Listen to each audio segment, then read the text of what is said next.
Estimados alumnos, ¿cómo están? En esta oportunidad vamos a explicar cómo se resuelve un ejercicio del punto 5 del TP número 5 de polinomios.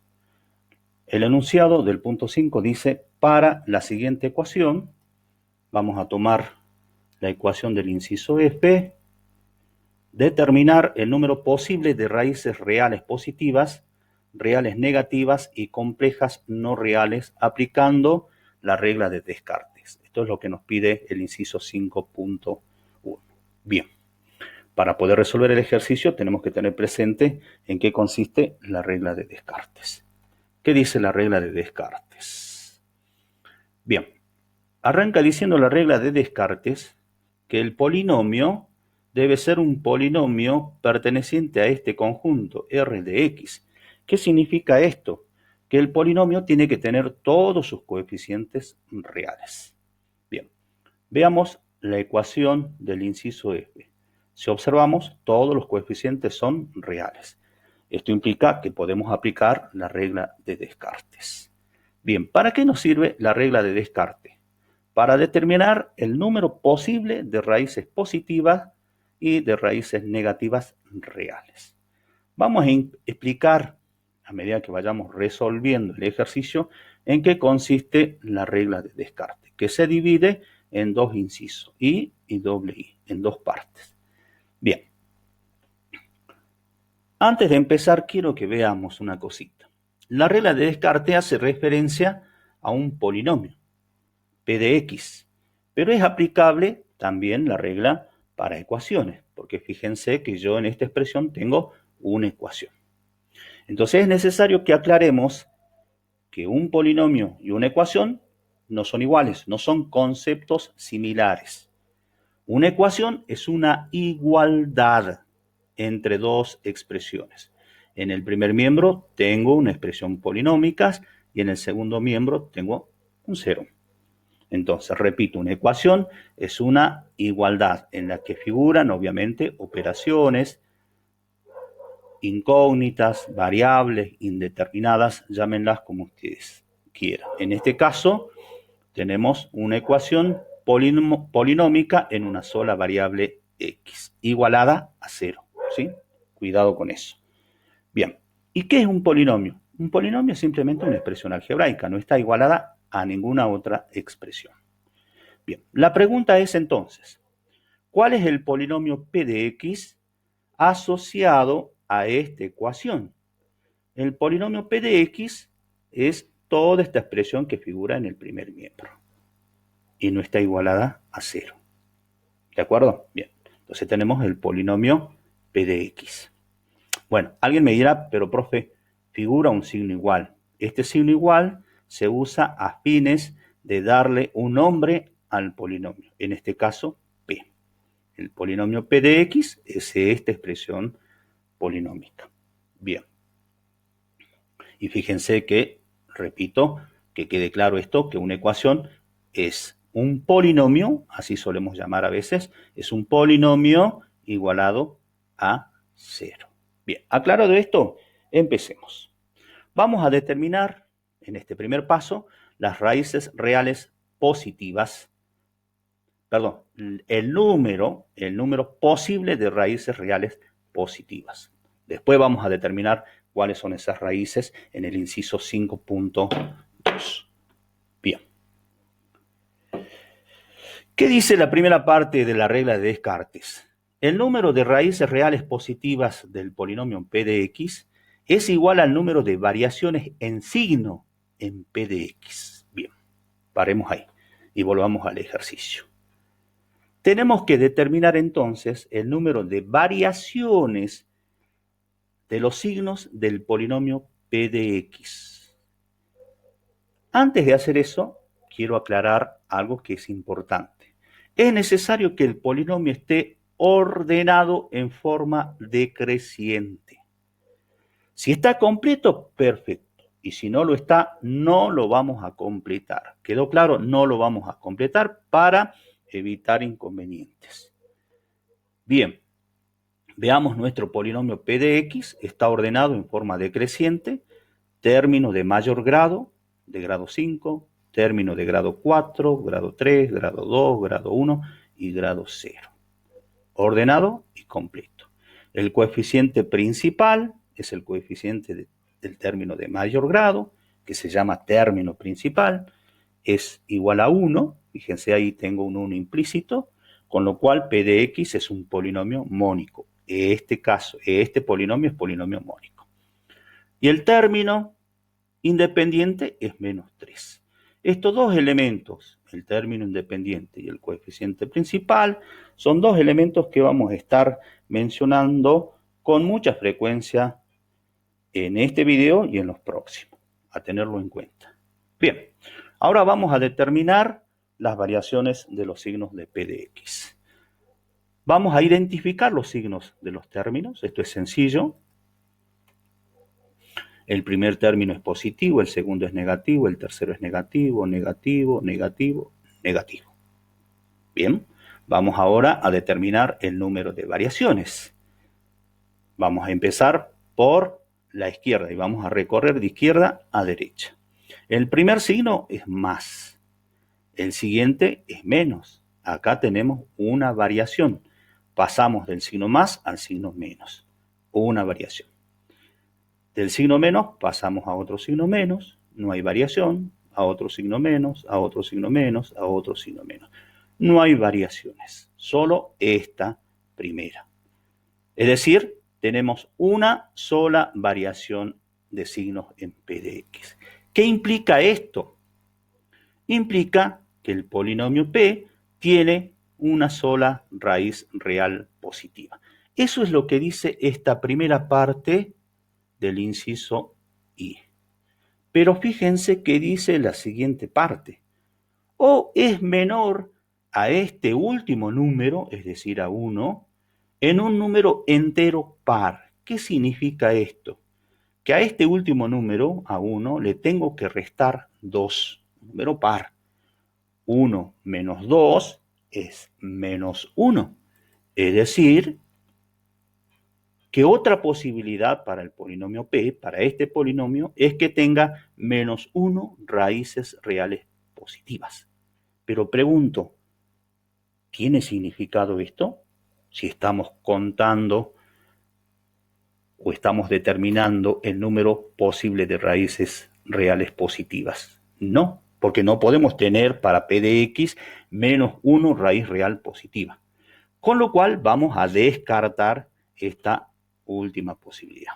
Entonces nos queda una sola opción, una sola posibilidad, que P de X tenga una raíz real positiva. ¿Se entiende? Bien. Vamos a buscar ahora el número posible o los números posibles de raíces reales negativas. Nos vamos a la segunda parte de la regla de Descartes, la cual nos dice, el número de raíces reales negativas de P de X es igual al número de variaciones en signo en P de menos X. Entonces vamos a tener que determinar el polinomio P de menos X. ¿Cómo se hace esto? Vamos a evaluar el polinomio P para X igual a menos X. ¿Qué significa esto? Veamos. Entonces, P de menos X, para obtener P de menos X, vamos a reemplazar en X por menos X.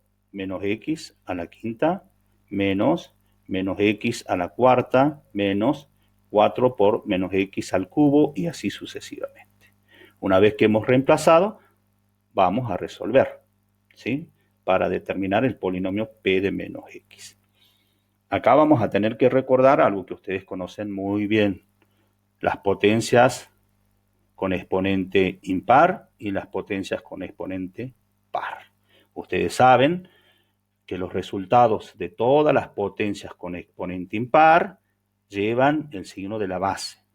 Y las potencias o los resultados de todas las potencias de exponente par son positivos, ¿sí? Bien, entonces empecemos a resolver. Menos X elevado a la quinta, el exponente es impar, el resultado lleva el signo de la base. menos x elevado a la quinta es menos x a la quinta. Siguiente término. El exponente es par, menos x elevado a la cuarta es igual a x positivo. Y menos por más es menos x a la cuarta. Y así vamos resolviendo. El exponente es impar, menos x al cubo es menos x. Por menos 4 es 4 positivo, 4x al cubo. Exponente par, resultado positivo. Menos por más, menos 4x al cuadrado. Menos por menos es más, 5 por x es 5x, menos 3. Bien, ya tenemos entonces el polinomio p de menos x. ¿Quedó claro? Después ustedes con la práctica van a ver que para encontrar el p de menos x, le vamos a cambiar el signo de p de x a aquellos términos de grado impar. Veamos. Grado impar, cambió el signo. Grado impar, cambió el signo. Grado impar, cambió el signo. ¿Lo ven? Y los términos de grado par se mantienen los signos. Grado par se mantienen los signos. Grado par se mantienen los signos. Bien. Si no lo entendemos, hacemos todo este desarrollo. No hay problema. Bueno, vamos ahora a determinar las variaciones de signos en este polinomio, para lo cual vamos a identificar los signos. Esto es sencillito. El primer término es negativo, negativo, positivo, negativo, positivo, negativo. Ya tenemos los signos. Y ahora vamos a contar las variaciones. Arrancamos con un signo menos. Pasamos a otro signo menos. No hay variación. De menos ahora pasamos a más. Hay una variación. De más pasamos a menos, hay otra variación. De menos ahora pasamos a más, hay otra variación. Y de más pasamos a menos, hay una última variación. ¿Cuántas variaciones tenemos? 4 variaciones. ¿Cómo debemos interpretar esto? Que el polinomio p de x, cuidado, p de x, no p de menos x, sino p de x, tiene 4 raíces reales negativas. Esta es una posibilidad. 4 raíces reales negativas porque tenemos 4 variaciones. Bien, ¿qué dice la última parte de este inciso doble I? O es menor a este último número en un número entero par. ¿Qué es lo que debemos hacer entonces para considerar las otras posibilidades? Vamos a restar a 4 con 2. 4 menos 2 es igual a 2. Es decir, que otra de las posibilidades es que tenga 2 raíces reales negativas. ¿Queda una posibilidad más? Sí. Debemos restar este último número en 2. 2 menos 2 es 0. Una tercera posibilidad es que tenga 0 raíces reales negativas. Si queremos volver a restar, 0 menos 2 nos da menos 2, ¿sí? 2 negativo, y esto no tiene significado porque estamos contando el número de raíces reales negativas. Entonces, las posibilidades se reducen a estas 3. 4 o 2 o 0 raíces reales negativas. ¿De acuerdo? Bien. ¿Qué quiere decir entonces lo que acabamos de hacer? Que el polinomio p de x, o la ecuación, tiene una raíz real positiva y 4 raíces reales negativas. O la otra posibilidad es una raíz real positiva y 2 raíces reales negativas. Es decir, tenemos que combinar el número de raíces reales positivas con el número de raíces reales negativas. Para lo cual vamos a hacer una tablita. Esto nos va a ayudar. Hacemos una tablita. ¿Sí? Vamos a contar las raíces reales positivas, las raíces reales negativas y las raíces complejas no reales. Para la primera combinación tenemos una raíz real positiva y 4 raíces reales negativas. Una positiva y 4 negativas reales. ¿Cuántas raíces tenemos en total en esta primera opción? 5. ¿Cuál es el grado de la ecuación o del polinomio? 5. ¿Cuántas raíces tiene? 5. Bien, ya tenemos las 5 raíces entonces. ¿Qué significa esto? ¿Cuántas raíces complejas tiene entonces? 0. Ninguna. Muy bien. ¿Cuál es la segunda opción? Que tenga una raíz real y positivas, y 2 raíces reales negativas. Suman 3 raíces. Estarían faltando 2. Esas 2 necesariamente van a ser complejas. Y complejas conjugadas. ¿Por qué? Porque los coeficientes son reales. Bien. ¿Y cuál es la última combinación posible? Una raíz real positiva y 0 raíces reales negativas. ¿Y cuántas raíces complejas? 4. ¿Sí? 2 pares de raíces complejas conjugadas para completar las 5 que debería tener esta ecuación de quinto grado. ¿Quedó claro? Bien. Vamos a pasar ahora al inciso 5.2. Acá termina el inciso 5.1. Acabamos de determinar las posibilidades, que son 3, acerca del número de reales positivas, número de raíces reales negativas y complejas no reales. 3 opciones, 3 posibilidades. Bien, si quiero determinar cuál de estas posibilidades se cumple en esta ecuación de quinto grado, y no nos queda otra que resolver la ecuación, ¿sí? Encontrar las raíces del polinomio. Yo ya lo hice y les adelanto que la posibilidad que se cumple es esta segunda posibilidad. Esta ecuación o este polinomio tiene una raíz real positiva, 2 negativas y 2 complejas conjugadas. No reales, por supuesto. Bien, seguimos entonces con el inciso 5.2. ¿Qué nos pide? Calcular las raíces sabiendo que tienen al menos una raíz entera. Bien, tenemos una información acá muy valiosa. Nos está diciendo el enunciado que esta ecuación tiene por lo menos una raíz entera. Cuando tengamos este tipo de información, raíz entera o raíz racional, debemos aplicar el criterio de Gauss. ¿Qué dice el criterio de Gauss? Sea P de X, un polinomio, con todos sus coeficientes enteros, veamos nuestra ecuación. Si bien es cierto, el criterio hace referencia a un polinomio, también es cierto que es aplicable para una ecuación polinómica, ¿no? A tener en cuenta eso. Bien, entonces nuestra ecuación tiene todos sus coeficientes enteros. Podemos aplicar entonces el criterio de Gauss. ¿Qué dice? Si P sobre Q, una fracción, es una raíz racional del polinomio P de X, o de la ecuación, entonces necesariamente P, es decir, el numerador, es divisor del término independiente y el denominador, Q, es divisor del coeficiente principal, es decir, a sub n. Bien, esta partecita la vamos a aplicar en otro ejercicio, ahora no, ¿sí? Porque el enunciado no asegura que tiene una raíz racional, lo que asegura es que tiene por lo menos una raíz entera. Veamos la segunda parte del criterio de Gauss, que es un caso muy particular. Si P de X es mónico, si el polinomio es mónico, las posibles raíces racionales de P de X son números enteros. Y esos números enteros son divisores del término independiente.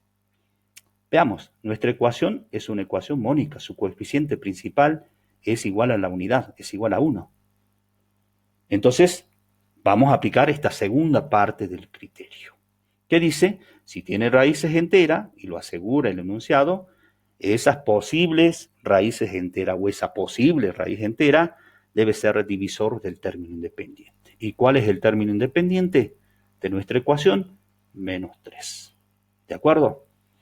Entonces, las posibles raíces de esta ecuación, las posibles raíces enteras de esta ecuación, van a ser los divisores de menos 3 del término independiente.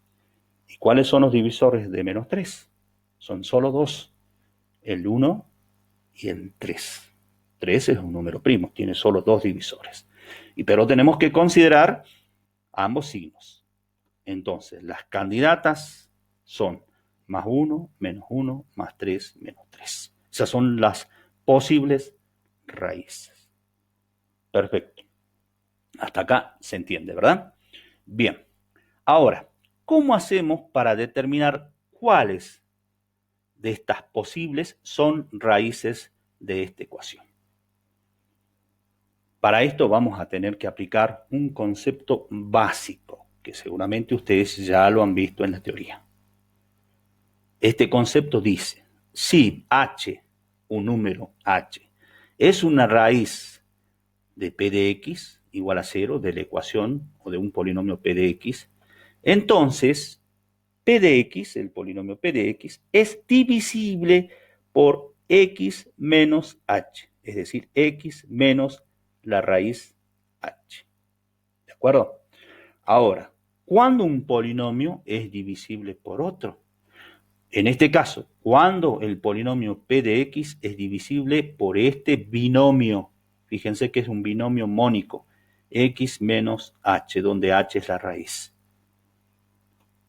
Cuando al dividir el polinomio p con el polinomio x menos h, obtenemos como resto 0. El resto es igual a 0. ¿Está?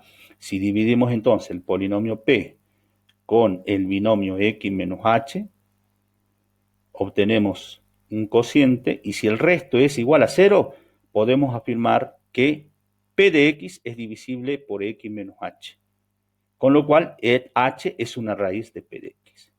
Si el resto fuera distinto de 0, p de x no es divisible por x menos h, y h en consecuencia no sería raíz de p de x. ¿Se entiende? Bueno, entonces, para determinar, volvamos al ejercicio, para determinar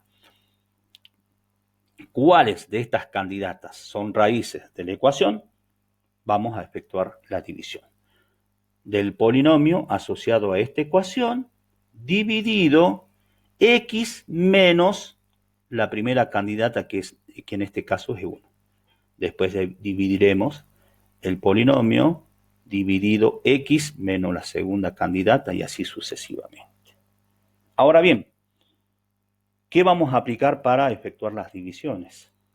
Pueden ustedes de pronto aplicar la regla práctica, inclusive el teorema del resto, pero yo les aconsejo, yo les recomiendo que apliquen la regla de Ruffini, porque la regla de Ruffini tiene unas ventajas respecto a los otros procedimientos que ya vamos a ver. Bien, entonces vamos a aplicar la regla de Ruffini para dividir el polinomio asociado a esta ecuación con este binomio x menos la primera candidata que es 1 positivo. ¿De acuerdo? Bien, ustedes saben aplicar la regla de Ruffini para dividir dos polinomios, saben que el segundo polinomio, es decir, el polinomio divisor, tiene que tener esta forma, x más menos a, ¿sí? Es un binomio de primer grado, mónico, eso lo saben. Entonces no vamos a explicar en detalles cómo se aplica la regla de Ruffini.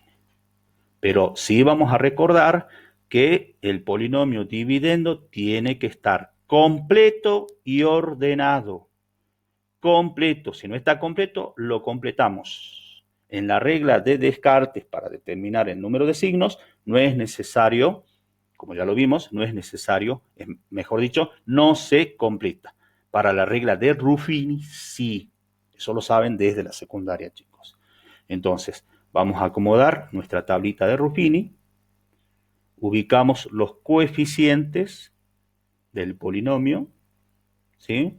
1, menos 1, menos 4, menos 4, menos 5, menos 3. Y en este sector de la tabla anotamos el término independiente cambiado de signo, menos 1 más 1.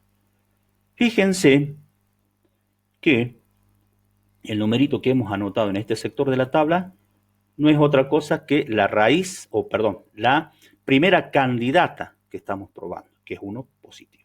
Entonces, cuando aplican Ruffini para buscar las raíces de una ecuación, directamente en este sector de la tabla anoten las raíces. La primera raíz posible es 1. Bien, y ahora aplicamos Ruffini, esto lo saben. Bajo el coeficiente 1, el primer coeficiente, multiplico 1 por 1, 1, sumo, menos 1 más 1, 0, y el procedimiento se repite. Eso lo saben, insisto. Bien, ya hemos aplicado la regla de Ruffini en este caso, y vemos que este término, el último término, como ustedes lo saben, es el resto.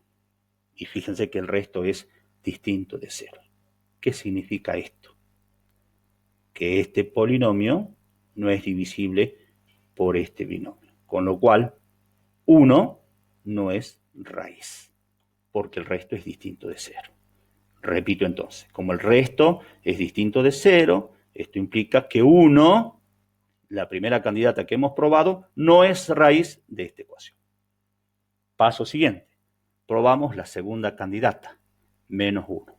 Nuevamente armamos nuestra tablita de regla de Ruffini, acomodamos los coeficientes, anotamos en este sector la raíz que vamos a probar, la posible raíz que vamos a probar, que es menos 1, aplicamos Ruffini, como ustedes lo saben, y llegamos a que el resto ahora es igual a 0. ¿Qué implica esto?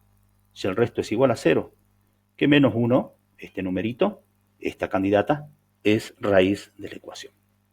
¿De acuerdo? Bien, ahora deberíamos probar la siguiente raíz. Y vamos a trabajar con estos coeficientes. Con los coeficientes de este polinomio cociente. ¿De acuerdo? Con este polinomio vamos a trabajar. No vamos a volver a escribir todos los coeficientes del polinomio original. Vamos a trabajar con estos coeficientes. Bien, ¿cuál va a ser la próxima candidata a probar? Alguien me diría más 3, pero yo les diría no, todavía no, porque tendríamos que probar si menos 1 es 2 veces raíz de la ecuación. Y acá está una de las ventajas de la regla de Ruffini.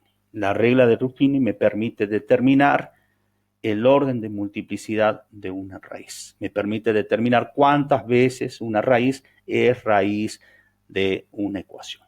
¿De acuerdo? Bien. Entonces, volvemos a aplicar Ruffini, pero trabajamos con estos coeficientes. Probamos nuevamente menos 1. Aplicamos Ruffini y llegamos al resto. Y en este caso es igual a 0 nuevamente. ¿Qué significa esto? Que como el resto es igual a 0, menos 1 otra vez es raíz de esta ecuación.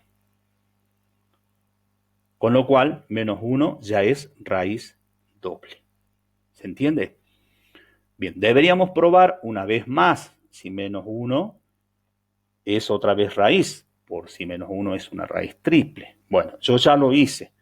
Menos 1 es raíz doble, no es raíz triple. Probemos la siguiente candidata. La siguiente candidata es más 3. Y vamos a trabajar con estos coeficientes. No vuelvo a escribir los coeficientes del polinomio original. Trabajo con estos coeficientes. Bien. La siguiente candidata es 3 positivo. Aplicamos Ruffini, llegamos al resto, y en este caso, nuevamente el resto es igual a 0. ¿Qué implica? Que 3 también es raíz de la ecuación. Ya tenemos entonces 3 raíces. ¿Cuántas raíces quedan por encontrar? Es una ecuación de quinto grado, nos quedan 2 raíces por encontrar. Bien, deberíamos probar nuevamente si 3 es raíz, puede que sea doble. Luego probaremos menos 3. Bien, ese trabajito yo ya lo hice. Y les digo que las únicas raíces enteras del polinomio o de esta ecuación son estas 3. Bien, ¿cómo hacemos ahora para encontrar las otras 2 raíces que faltan? Porque es una ecuación, repito, de quinto grado. Y acá vamos a ver la segunda ventaja que tiene Ruffini. Veamos. Partimos con un polinomio de grado 5. Al aplicar Ruffini usando una de sus raíces, obtenemos como cociente un polinomio de grado 4, de un grado menor.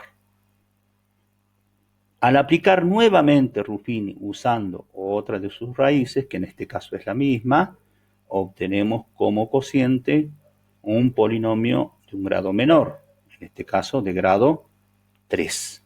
Y al volver a aplicar una vez más Ruffini con otra de sus raíces, obtenemos en el cociente un polinomio de grado 2.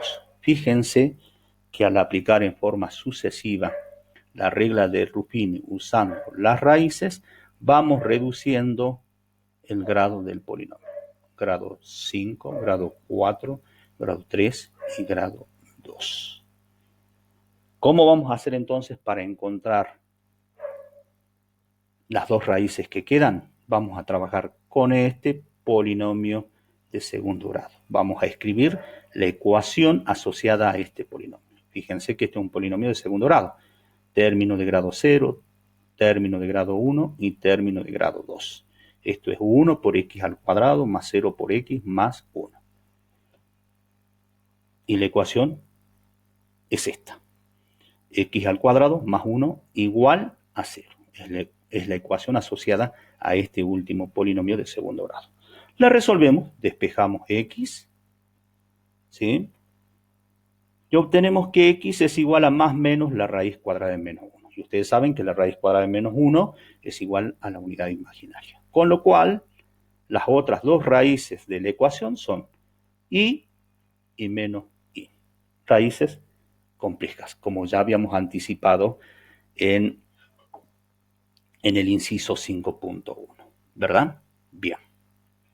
Ahora ustedes me dirán, pero profe, y positivo e y negativo son raíces de este polinomio, ¿sí? Perfecto. Pero también son raíces de este polinomio, raíces de este otro polinomio y raíces de este polinomio. Es decir, de la ecuación original, de la ecuación que nos han dado en el inciso F. ¿Quedó claro? Eso con la práctica ustedes lo van a poder verificar. Bien, para terminar el ejercicio, vamos a escribir la solución. ¿Cuáles son las raíces? Las raíces, son x sub 1 igual a menos 1, doble, x sub 2 igual a 3, una raíz simple, x sub 3 igual a y simple, y x sub 4 igual a menos y simple. Las 5 raíces. 3 raíces reales, 2 negativas y una positiva, y 2 raíces complejas no reales. Y fíjense que son complejos conjugados. ¿De acuerdo? ¿Por qué? Porque los coeficientes son reales, los coeficientes de la ecuación. Bien. Hasta acá la resolución del inciso 5.2. A ver, pasemos en limpio. El criterio de Gauss me dice que si la ecuación tiene una raíz entera, lo afirma el enunciado, esa raíz entera o esas raíces enteras son divisores del término independiente. ¿De acuerdo? Veamos estas dos ecuaciones, del inciso B e inciso E del mismo punto, ¿no? Del punto 5. Tienen raíces enteras, como dice el enunciado. Y para encontrar las posibles raíces, deberemos buscar los divisores de 48 y los divisores de 24 en esta ecuación. Ahora la pregunta es, ¿cuántos son los divisores de menos 48? Y son un montón, es cierto. 1, 2, 3, 4, 6, 8, etcétera, etcétera, etcétera. Sigue la lista, ¿verdad? Y además hay que considerar los dos signos, más, menos. En esta ecuación el término independiente es 24. ¿Y cuántos son los divisores? También son muchos. 1, 2, 3, 4, etcétera, etcétera. Bien, y hay que considerar los signos más y menos. Entonces parece que la tarea es ardua, ¿verdad? Aplicando el criterio de Gauss. Pero fíjense que estas ecuaciones son muy particulares. La ecuación del inciso E tiene todos sus términos positivos. Y la ecuación del inciso B tiene, observemos un poquito, los términos de grado impar, grado 5, grado 3 y grado 1. Todos estos términos son positivos, tienen el mismo signo, son positivos. Veamos los términos de grado par, grado 4, grado 2 y grado 0. Todos estos términos de grado par también tienen el mismo signo, signo menos, y son contrarios a los signos de los términos de grado impar. ¿Sí? Bien. ¿Qué pasa con este tipo de ecuaciones muy particulares? Podemos aplicar dos propiedades que ustedes deben conocerlas bien a la hora de empezar a tantear, de buscar, de probar las posibles raíces.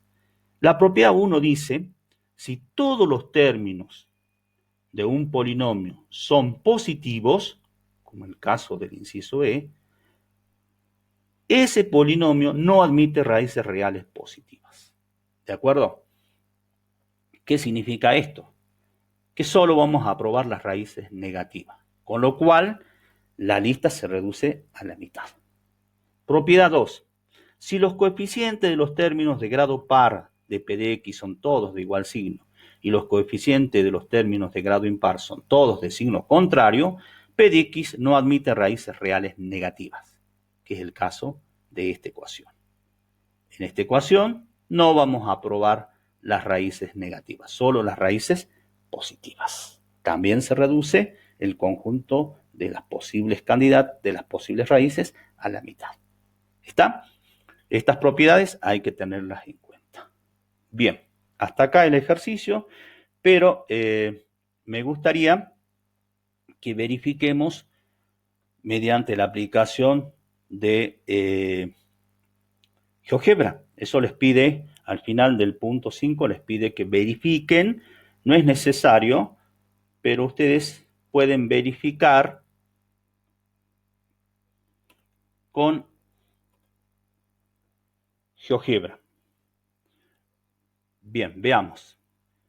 Les dice, verificar los resultados en GeoGebra. Sugerencia, ingresar la función i igual al polinomio, es decir, i igual a toda esta primera expresión, la que figura en el primer miembro, desde la barra de entradas. Determinar las raíces enteras a partir de la gráfica y luego hay que cotejar las raíces reales y complejas usando el comando raíz compleja. Bien, al inicio del práctico ustedes tienen el enlace que los lleva directamente a la aplicación. Bien, vamos a ir a la aplicación. Cuando hagan clic en ese enlace, van a ver una pantalla similar a esta. No vamos a explicar en qué consiste GeoGebra, ¿no? Vamos a hacer directamente la verificación del ejercicio, porque si no se nos va a hacer muy largo el video. Bien, vamos a ingresar entonces i igual al polinomio asociado a la ecuación.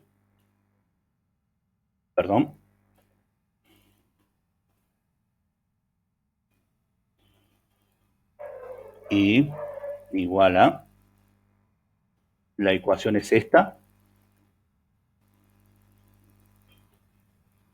la ecuación, la vamos a copiar, ustedes lo pueden ingresar manualmente, no hay problema.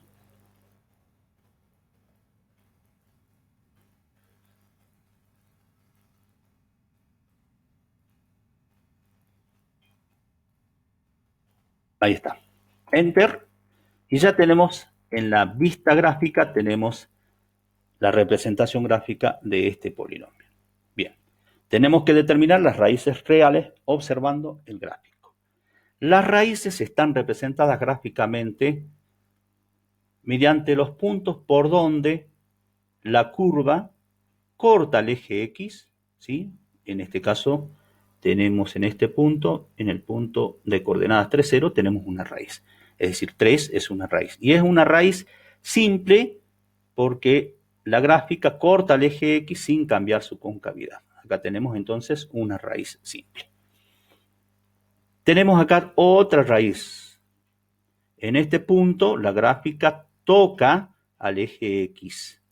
Con lo cual, menos 1 es una raíz múltiple. Tiene una multiplicidad par. ¿Por qué? Porque la gráfica simplemente toca el eje X y rebota. ¿Sí? Esto seguramente lo han visto en la teoría. Entonces tenemos menos 1, tenemos como raíz doble a menos 1. Bien, ahora vamos a verificar las raíces complejas.